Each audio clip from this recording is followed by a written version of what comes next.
ये कहते हैं कि गिरना भी जरूरी है, औकात का पता चलता है। हाँ, चलता है। टीम इंडिया को पता चला था जब साउथ अफ्रीका के सामने हम एक ऑर्डिनरी टीम बनकर आए थे, कुदरत के निजाम के भरोसे पहुंच गए थे। लेकिन फिर कहते हैं ना कि ईश्वर भी साथ उसका देता है जो दिलेर होता। और आज इंडिया ने दिलेरी भी की, आज ईश्वर ने इंडिया का साथ भी दिया। पहला शुक्रिया साउथ अफ्रीका को जिसने वेस्ट इंडीज को हराकर हमें कुदरत के निजाम से बचाया, और रही सही कसर इंडिया ने पूरी कर ली जब 72 रनों से जिम्बाब्वे को इस मैच में हरा दिया। इंडिया ने 256 रन बनाए, जिम्बाब्वे 184 पर गई। बेनेट के लिए आपको बुरा लग सकता है, लेकिन आज 140 करोड़ भारतीयों को मजा आ रहा है। सरहद पार उधर टीवी टूटने, आंसू बहने की आवाज सुनाई पड़ रही है। बनता भी है, क्योंकि जब आप दूसरों के दुख में खुश होने लगते हैं तो ऊपर वाला आपको दुखी करता है। और आज यही हुआ है। इंडिया साउथ अफ्रीका से हारी थी तो बहुत शोर मच रहा था सरहद के उस पार से कि देखिए जी, आप तो बाहर होने वाले हैं और हम सेमीफाइनल खेलने वाले हैं। लेकिन निजाम जो है पलट गया, हालात पलट गए, जज्बात पलट गए, और इंडिया फिलहाल अब कुदरत के निजाम से आगे बढ़कर अपने दम पर सेमीफाइनल में जा सकती है। इंडिया ने जिम्बाब्वे को हराया। इसी के साथ ही इंडिया के सेमीफाइनल में जाने के एक कदम रास्ता और बढ़ गया और इंडिया सेमीफाइनल से अब बहुत बहुत करीब आ गई है। अब 3 सिनेरियो यहां से बचते हैं। साउथ अफ्रीका जो है वो पहले से पहुंच चुकी है, आसानी से पहुंच गई है। इंडिया के पास 2 और सिनेरियो बचते हैं। पहला सिनेरियो, इंडिया वेस्ट इंडीज को हराए, इंडिया सेमीफाइनल में पहुंच जाएगा, which is quite easiest option जो हमें लगता है। दूसरी कहानी है कि वेस्ट इंडीज इंडिया को हरा दे, वेस्ट इंडीज आसानी से पहुंच जाएगा।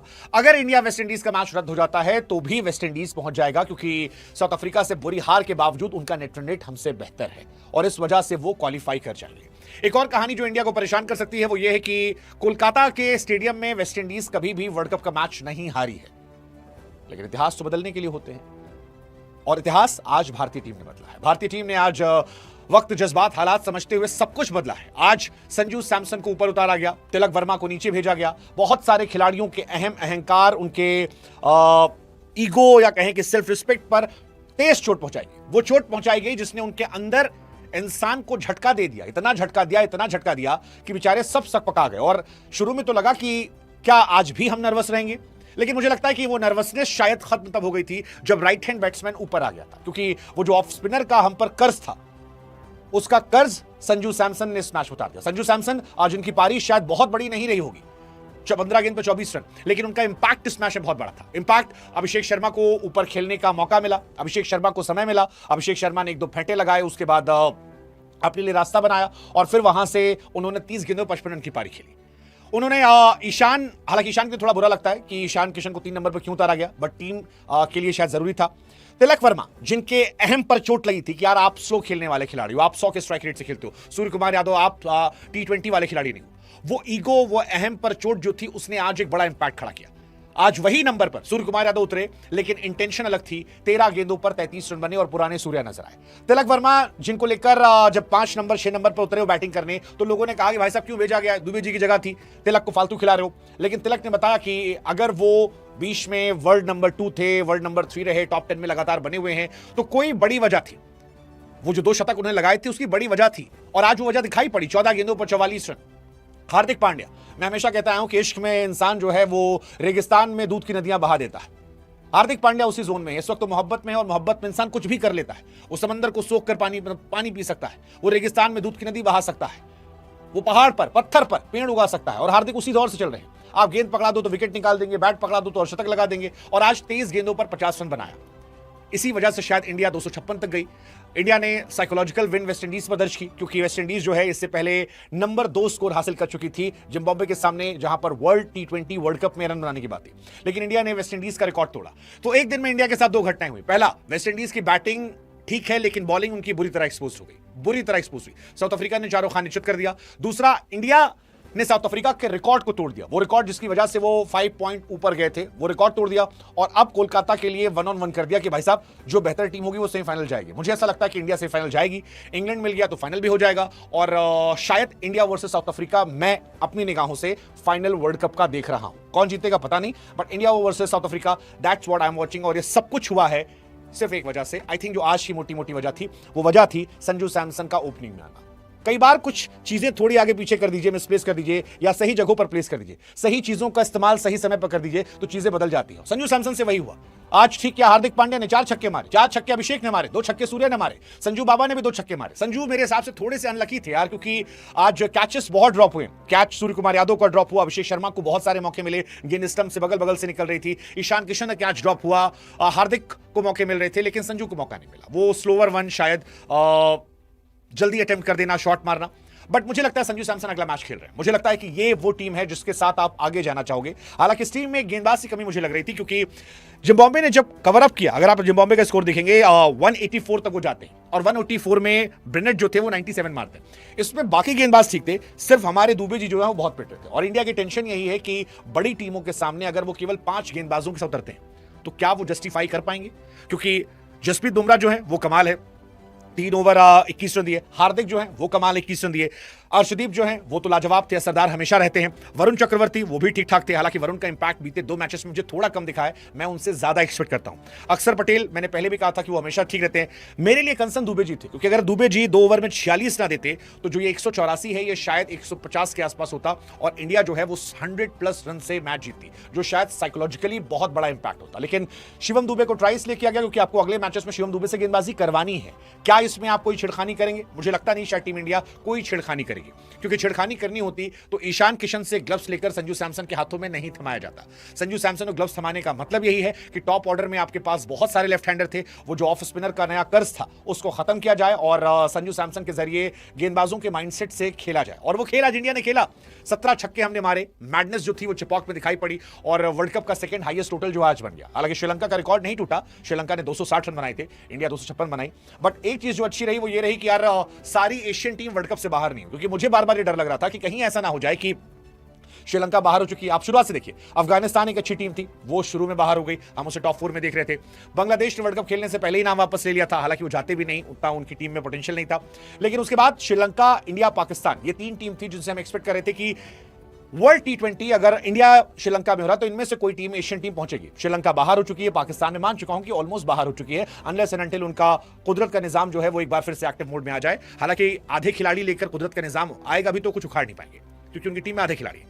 तो कुल मिलाकर इंडिया बचती है जो एशियन कंट्रीज के नाम, इज्जत, शोहरत बचाने वाली है। अब क्या कैरिबियन पावर उससे निपटाएगा? आज बेनेट ने कोशिश की थी और मैं फिर कह रहा हूं इंडिया को अपनी गेंदबाजी को लेकर कंसर्न दिखाना पड़ेगा, क्योंकि आप याद कीजिए साउथ अफ्रीका के मैच में हमने अच्छी गेंदबाजी की थी लेकिन बाद में उन्होंने कवर अप कर लिया था, ठीक ठाक फेंटे हमें लगाए थे उन्होंने और वो रन ठीक ठाक हो गए थे जहां हमारी बैंड बजी थी। आज अगर जिम्बाब्वे का बॉलर आपको 97 ठोक दे रहा है, 97, 22 साल का लौंडा है भाई साहब ये, तो आपको टेंशन लेने की जरूरत है। इस वर्ल्ड कप में हालांकि लड़का अच्छा खेला है, ओमान के सामने 36 पे 48, 56 पे 64, 48 पे 63 और फिर 36 पे 97, ये अच्छा खेला, सेकंड हाईएस्ट रन स्कोरर बन गया है वर्ल्ड कप का, शानदार है। बट इंडिया के लिए अलार्मिंग है, मैं पहले भी कहता हूं कि थोड़ा सा अलार्मिंग है इंडिया के लिए। अलार्मिंग अभी भी मुझे लगता है कि स्पिनर्स हैं, क्योंकि बीच में जब ईशान किशन और अभिषेक शर्मा खेल रहे थे ऐसा लग रहा था कि स्पिनर्स हमें थोड़ा परेशान कर रहे हैं। हालांकि आज अभिषेक शर्मा ने काफी मैच्योरिटी दिखाई, अभिषेक शर्मा आज काफी इंप्रूव्ड क्रिकेटर नजर आ रहे थे। ऐसा लग रहा था कि वो कंसर्न थे इस बात को लेकर कि विकेट नहीं गंवाना, और वो उनकी कोशिशों में दिखा। अभिषेक शर्मा थोड़े से लकी भी थे, क्योंकि वो जो एक नो बॉल थी जिसने उन्हें छक्का मारने का मौका दिया, पहले उन्होंने एक फेंटा मारा और अगली बॉल नो थी, वहां वो सिंगल ले रहे थे, संजू को उन्होंने मना किया। वहां से जो दूसरा छक्का उनका पड़ा उसने उनको ताकत दी कि भाई अब मैं बल्ला खोल सकता हूं, वरना पहली बॉल पर जब उन्होंने ऑफ पे एक ड्राइव खेला था तो ये लगा कि वो जो युवराज ने एक जमाने में उनसे कहा था कि भाई सिंगल भी ले लिया कर कभी, तो वो उनमें दिख रहा था। बट आई थिंक आज किस्मत चाहती थी कि अभिषेक शर्मा का बल्ला चले और पाकिस्तान ने मोहम्मद आमिर जो है उनकी तारीफ में कसीदे पढ़े, वो कहें कि नहीं नहीं भाई स्लॉगर नहीं है, हमारा सैम अयूब जो है वो जनरेशनल टैलेंट है, तो ये यूनिवर्सल टैलेंट है। ये सारी चीजें चल रही थी, but I think he was quite lucky and I just hope कि अभिषेक शर्मा फायर करे, क्योंकि Abhishek Sharma is number 1 for a reason. अगर 5 पारी में भी आप फ्लॉप हैं और उसके बाद भी आप वर्ल्ड नंबर 1 है तो आप फॉर अ रीजन है, और वो रीजन साफ साफ दिख रहा था अभिषेक शर्मा में कि अगर वो चल जाते हैं तो आने वाले 4 में से 2 मैचेस तो मानूंगा मैं कि हम वर्ल्ड कप जीत रहे हैं। अगर इंडिया को वर्ल्ड कप उठाना है तो आपके टॉप 3 संजू सैमसन, अभिषेक शर्मा, ईशान किशन, इनमें किसी को फायर वर्क दिखाना पड़ेगा। एंड आई बिलीव कि ये हमारी फाइनल टीम है, ये वो टीम है जो आपको ले जाएगी आगे तक। सिर्फ मुझे देखना ये है कि अगले मैच में क्या अर्शदीप को ड्रॉप करके कुलदीप आते हैं। हालांकि अर्शदीप ने 4 में 24 पे 3 विकेट निकाले हैं, I don't think they are gonna drop Arshdeep से, कुलदीप को लाने के लिए अर्शदीप को ड्रॉप करेंगे, और अर्शदीप ने अच्छी गेंदबाजी की है। तो मुझे लगता है कमोबेश टीम जो है वो इंडिया की यही रहने वाली है। कुलदीप थोड़ा सा मुझे एक्साइटिंग लगते हैं, लेकिन मुझे लगता है कि शायद इंडिया जो है वो एक्सपेरिमेंट अब नहीं करेगी, इसी विनिंग कॉम्बिनेशन के साथ जाएगी, क्योंकि उसे बैट्समैन चाहिए, उसे एक प्रॉपर बैट्समैन चाहिए। वॉशिंगटन सुंदर आई डोंट थिंक सो, मेरा मन था उनको लाने का, बट मुझे लगता नहीं कि उनको भी लाया जाएगा। मुझे लगता है कि अर्शदीप को आप ड्रॉप करने का जोखिम नहीं उठाएंगे, आज के बाद तो बिल्कुल नहीं उठाएंगे, क्योंकि आज मैच में 28 छक्का लगा है और इस 28 छक्के के बीच में भी अर्शदीप 4 ओवर 24 रन पे 3 विकेट निकालते हैं। सो आई थिंक आप उनकी तारीफ करोगे कि यार इतना इकोनॉमिकल बॉलर अर्शदीप आज इंडिया के इकलौते बॉलर हैं जो 6 इकॉनमी से पिटे। और ये अफसोसजनक है कि हाईएस्ट विकेट टेकर होने के बाद भी अगर हमें टीम से किसी को बाहर करना होता है तो हम सबसे पहले अर्शदीप का नाम लेते हैं। हम कहते हैं बिकॉज बुमराह हम सोच नहीं सकते, ऑप्शन हमारे पास अर्शदीप बचते। शिवम दुबे आप नहीं सोचोगे क्योंकि शिवम आपको बैट से भी देते, आज उनका बुरा दिन था गेंद से, बट आप उन पर बैट से भरोसा करते हो। हार्दिक यू कैन नॉट इमेजिन, और आपके पास कोई ऑप्शन बचते नहीं थे। एक रिंकू सिंह थे, उनको आप हटाकर ऊपर आपने बैटिंग मजबूत कर दी है संजू सैमसन के तौर पर। रिंकू सिंह आई डोंट थिंक अब उनकी भी टीम में एंट्री होगी, क्योंकि तिलक वर्मा ने आज 5 नंबर पर आकर इंडिया को बहुत मजबूत कर दिया है और तिलक 5 नंबर पर खेल सकते हैं। मुझे लगता है कि एक्सपेरिमेंटल है, इट्स नॉट ग्रेट थिंग, क्योंकि वर्ल्ड कप में जाने के बाद एक एक्सपेरिमेंट होना ये अपने आप में हैरानी करता है। अगर इंडिया अफ्रीका से नहीं हारती तो शायद कोई भी चेंजेस ना होते, बट अब हम हारे अफ्रीका से, ऑफ स्पिनर का कर्ज हम पर आया है। सो आई थिंक ये चेंजेस की वजह है, which is not a great sign for any international big team. लेकिन अब जो है सो है, वो यही टीम है। मैं इस जीत से बहुत उत्साहित नहीं हूं। उत्साहित इसलिए नहीं हूं कि ये जिम्बाब्वे थी। मेरा कंसर्न ये है कि क्या हम वेस्ट इंडीज के बाद अगर न्यूजीलैंड पड़ती है सेमीफाइनल में, क्या हम उससे लड़ने के लिए तैयार हैं? मेरा कंसर्न न्यूजीलैंड है। हालांकि अच्छी बात यह कि न्यूजीलैंड को हमने काफी खेला था जस्ट वर्ल्ड कप के पहले, लेकिन अगेन टेंशन ये कि न्यूजीलैंड में जिनको हमने खेला था उनमें से कई लोग एड ऑन भी हो चुके हैं। जैसे मैट हेनरी अभी आए हैं। मैट हेनरी ने कल श्रीलंका के सामने जो किया था, जिस तरह से पहली बॉल डाली थी या जिस तरह से ओवर करे थे, that was scary. 2019 world cup की यादें मेरे लिए अभी भी मैट हेनरी की ताजा है। तो ये सारी चीजें जो हैं ये मेरे जहन में है। फिलहाल जो बड़ा मेरा कंसर्न है वो यही है शिवम दुबे का आज जो बॉलिंग था, 6 बॉलिंग ऑप्शन। हालांकि दुबे ने इससे पहले अच्छा किया है, लेकिन आज वो बहुत महंगे बॉलर हुए। 26 रन एक ओवर में देना आई थिंक ये बहुत ज्यादा था और ये थोड़ा सा परेशान करने वाला होगा। एनीवेज, कुल मिलाकर बड़ी बातें जो रही वो ये रही कि अर्शदीप सिंह ने आज 35 विकेट ले लिए इंडिया के, जो बुमराह के रिकॉर्ड को तोड़ने वाला था। अर्शदीप और बुमराह आपस में एक लड़ाई लड़ रहे हैं कि भाई तू ज्यादा या मैं ज्यादा। मैच की जहां तक बात है, जिम्बाब्वे ने आज टॉस जीता, बॉलिंग करने का फैसला किया। संजू आए, 2 छक्के मारे, हौसला अफजाई की, आउट हो गए, बट आउट होने के पहले इंपैक्ट बड़ा था क्योंकि आज पावर प्ले में सबसे ज्यादा रनों पर विकेट गिरा, which is a great sign. Abhishek Sharma was fantastic, Ishan Kishan was superb, Surya Kumar Yadav was surprise for me because आज उन्होंने अपना पुराना गेम एक्सेलरेट किया and I was very happy to see old Surya Kumar Yadav. मतलब मैं वो टुकुर टुकुर सूर्य कुमार यादव से बहुत दुखी हो चुका था। I want to see this Surya, वो जो हैरी ब्रूक वाली पा रहे थे। Hardik Pandya, for a moment I thought कि वहां क्या शिवम दुबे आते, तिलक किया इसकी जहां पर, बिकॉज वो अच्छा खेले थे, बट वो कहावत है ना कि चीते की चाल बाज की नजर, और हार्दिक पांड्या पर डाउट नहीं करने का। And Tilak Varma for me was surprise package.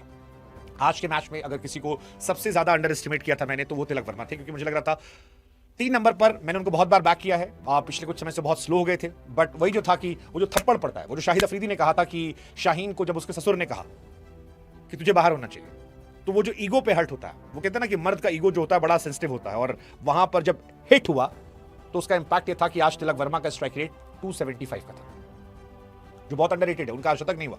अगर लास्ट बॉल वो खेलते, छक्का मारते, शायद अर्शतक होता। 16 गेंद 44 रन, 276 का strike rate. I think that was for me was highlight कि संजू ऊपर सॉर्टेड है, नीचे सॉर्टेड है।